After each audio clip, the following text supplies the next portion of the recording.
محمد نوید اختاری فیصلہ آباد سے عرض کر رہا ہوں۔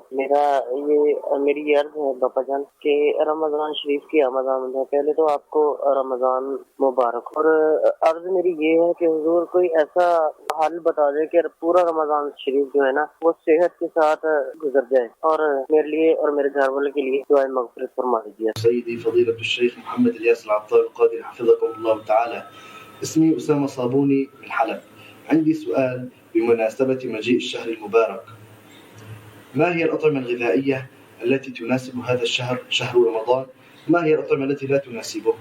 وكيف أستطيع أن أتخذ نظاما غذائيا يساعدني على طاعة الله تبارك وتعالى؟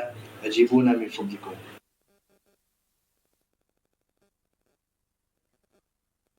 ماشاء اللہ، رمضان شریف کی تیاری سے متعلق یہ سوال کر رہے ہیں کہ رمضان شریف میں کیسی غذائیں ہم استعمال کریں کہ ہم صحت کے ساتھ رمضان شریف کو گزار سکیں، عبادت بھی صحیح کر سکیں۔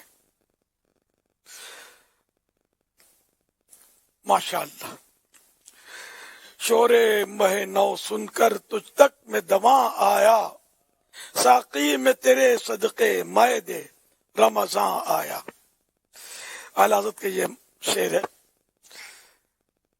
کہ رمضان کے چاند کا شور سن کر یا رسول اللہ میں آپ کی طرف حاضر ہوا آپ کے قدموں میں، اے میرے ساقی، اے رحمتوں کی شراب پلانے والے، محبتوں کی شراب پلانے والے، مجھے بھی ایک جام دے دے، مجھے ایک جام دے دے کہ رمضان آ گیا، بس اس جام محبت کا، اس جام عبادت کا، اس جام رحمت کا نشہ چڑھ جائے اور رمضان میرا اس نشے میں گزرے، عبادت کا نشہ ہو، رحمت کا نشہ ہو، برکتوں کا نشہ ہو، عشق رسول کا نشہ ہو، بس اس میں رمضان گزرے۔ تو یہ ایک شعر بھی ہمیں بتا رہا ہے کہ ہمیں کیا کرنا چاہیے۔ خوب درود شریف کی کثرت ہو، تلاوت کلام پاک کی جائے، اور اب خیر پوچھا غذاؤں کا ہے، تو غذاؤں میں ایسا ہے کہ رمضان شریف ویسے تو حدیث پاک میں ترغیب ہے کہ صوموا تصحوا، روزہ رکھو صحت یاب ہو جاؤ گے، اور یہ حقیقت بھی ہے کہ روزہ صحت لاتا ہے، مگر بعض لوگ اس میں بیمار پڑ جاتے ہیں تو وسوسوں کا ہو سکتا ہے شکار ہوتے ہوں کہ یہ کیا، تو یہ نا کہ اپنے ہاتھوں کے کیے کا کوئی علاج نہیں۔ لوگ اپنے ہاتھوں سے اپنی صحت جو ہے نا یہ رمضان میں برباد کرتے ہیں۔ وہ کس طرح؟ سحری میں وزنی غذائیں کھائیں گے، آئلی غذائیں کھائیں گے، اور خوب ٹھاس ٹھاس کے کھائیں گے، اور ذہن یہ بنتا ہے کہ پورے دن مجھے کھانا کچھ نہیں ہے۔ اچھا، پھر جب افطار کا ٹائم آئے گا تو افطار میں خوب یہ تلی ہوئی غذائیں، ڈیپ فرائیڈ، اور یہ مطلب سب کباب، سموسے، مال پورے اور پتہ نہیں کیا کیا آئٹمس ہوتی ہیں یہ بھرتے ہیں۔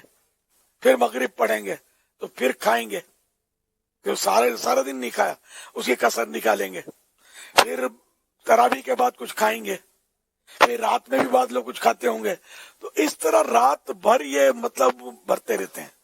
اب آپ بتائیے کہ یہ معدہ کیا کرے گا، کس کس چیز کو ہضم کرے گا؟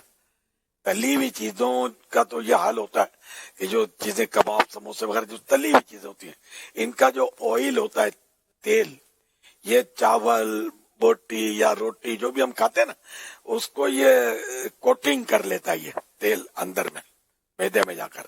اب یہ جب کوٹنگ کر لیتا ہے تو جو ہاضم لعاب یعنی وہ رطوبتیں کہ جو ہضم کرتی ہیں وہ ان کو صحیح معنوں میں پہنچ نہیں سکتی، تو اس طرح مطلب ہے کہ وہ جلدی ہضم نہیں ہوتا۔ جب جلدی ہضم نہیں ہوگا تو قبض لگے گا، اور وہ طب کا ایک محاورہ ہے القبض ام الامراض، کہ قبض جو ہے یہ بیماریوں کی ماں ہے۔ تو بیماریاں تو کلینک جو ہوتے ہیں اس میں بھیڑ لگ جاتی ہے آخری دنوں میں، زیادہ تر بیچارے عید کے دن بھی وہ بعض اوقات وہ